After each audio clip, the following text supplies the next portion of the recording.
C'est ici, au carrefour de la Barbarine, à l'entrée de Salins-les-Bains, qu'un homme en fuite parti de Pontarlier et recherché depuis le matin par les forces de l'ordre a perdu le contrôle de son véhicule et percuté un terre-plein central dans cette zone en travaux.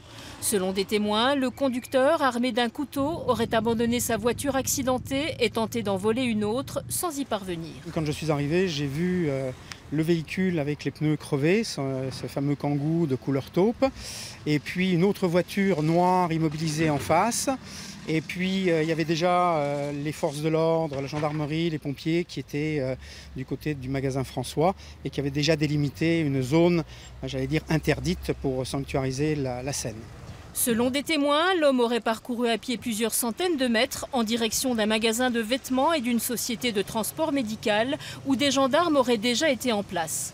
La suite est confuse, plusieurs coups de feu auraient été tirés dans des circonstances qui restent à déterminer. C'est en tout cas dans cette cour que le conducteur en fuite est décédé.